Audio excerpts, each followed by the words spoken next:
Assalamualaikum warahmatullahi wabarakatuh. Di sini saya Fatihah Kofi Nabila akan menerangkan tentang Spatial Learning Management atau urgensi dan komponen-komponen pengelolaan kelas. Pengertian pengaturan ruang kelas. Pengaturan dapat pula diartikan dengan pengelolaan. Menurut Kamus Bahasa Indonesia, kalimat ini berasal dari kata manajemen yang berarti penyelenggaraan. Menurut Wanata Putra, menyatakan bahwa pengelolaan kelas adalah serangkaian kegiatan guru yang ditujukan untuk mendorong munculnya tingkah laku yang sudah diharapkan dan menghilangkan tingkah laku yang tidak diharapkan, menciptakan hubungan interpersonal yang baik dan iklim sosio-emosional yang positif, serta menciptakan dan memelihara organisasi kelas yang produktif dan juga efektif. Ahmad Sudrajat menyatakan bahwa pengelolaan kelas lebih berkaitan dengan upaya-upaya untuk menciptakan dan mempertahankan kondisi yang opsional bagi terjadinya proses belajar, seperti pembinaan rapot, penghentian perilaku peserta didik yang menyeleweng perhatian kelas, pemberian ganjaran, penyelesaian tugas oleh peserta didik secara tepat waktu, penetapan norma kelompok yang produktif.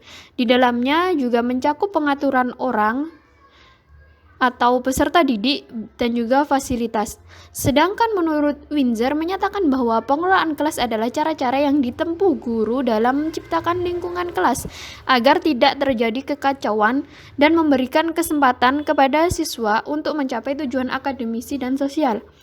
Dari slide yang pertama dan yang kedua dapat kita simpulkan jika pengelolaan kelas adalah kegiatan yang dilakukan oleh guru yang ditujukan untuk menciptakan kondisi kelas yang memungkinkan berlangsungnya proses belajar yang kondusif dan juga maksimal.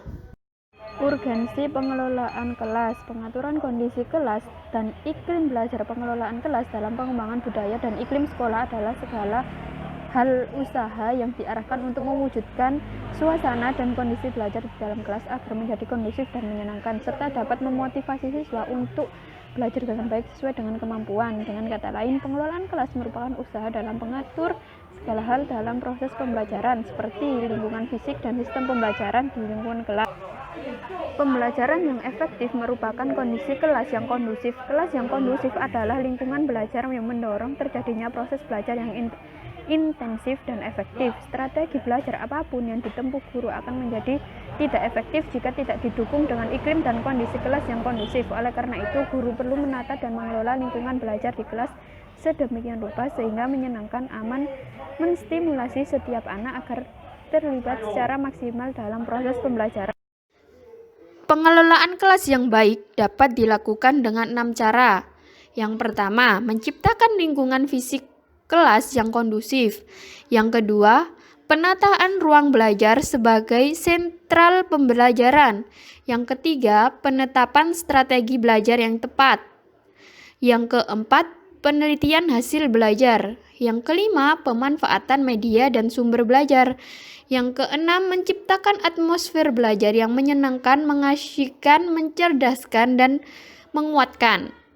Pengaturan lingkungan belajar sangat diperlukan agar anak mampu melakukan kontrol terhadap pemenuhan kebutuhan emosionalnya. Lingkungan belajar yang memberi kebebasan kepada anak untuk melakukan pilihan-pilihan akan mendorong anak untuk terlibat secara fisik, emosional, dan mental dalam proses belajar. Dan karena itu akan dapat memunculkan kegiatan-kegiatan yang kreatif, produktif. Itulah sebabnya mengapa setiap anak perlu diberi kebebasan untuk melakukan pilihan-pilihan sesuai dengan apa yang mereka mampu dan apa yang mereka mau untuk melakukan hal tersebut. Kondisi-kondisi yang perlu diperhatikan dalam pengaturan tata ruang kelas antara lain: yang pertama, pemeliharaan kebersihan dan penataan keindahan ruang kelas. Di situ sudah ada 2 poin. Poin pertama yaitu siswa bergiliran untuk membersihkan ruang kelas. Poin kedua yaitu guru memeriksa kebersihan dan ketertiban kelas. Yang kedua, ventilasi dan tata cahaya. Di situ ada 5 poin. Poin pertama yaitu ada ventilasi yang sesuai dengan ruang kelas, yang berarti ventilasinya tidak terlalu sedikit dan tidak terlalu banyak. Yang poin kedua, sebaiknya tidak merokok. Sebagai seorang guru ataupun siswa, hindari merokok pada lingkungan kelas atau lingkungan sekolah.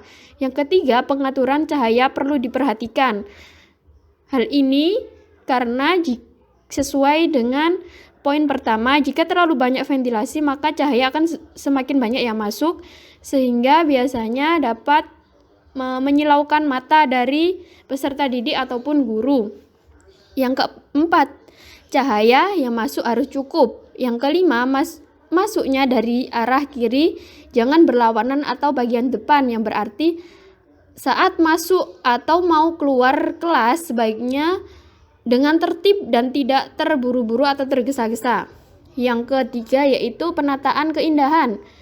Di situ ada 3 poin. Yang pertama, memasang hiasan dinding yang mempunyai nilai edukatif seperti burung garuda, teks proklamasi, slogan pendidikan, foto pahlawan, peta atau globe, dan lain sebagainya. Yang kedua, mengatur tempat duduk siswa, lemari, rak buku, dan semacamnya secara rapi, sehingga itu dapat memudahkan siswa dalam menerima pelajaran dan tidak mengganggu konsentrasi siswa. Yang ketiga, merapikan meja guru dengan memakai taplak meja, vas bunga, dan sebagainya. Hal itu bermaksudkan agar ruang kelas selalu terlihat rapi dan indah, serta menghormati guru. Sekian penjelasan dari saya, kurang dan lebihnya mohon maaf yang sebesar-besarnya. Terima kasih teman-teman. Wassalamualaikum warahmatullahi wabarakatuh.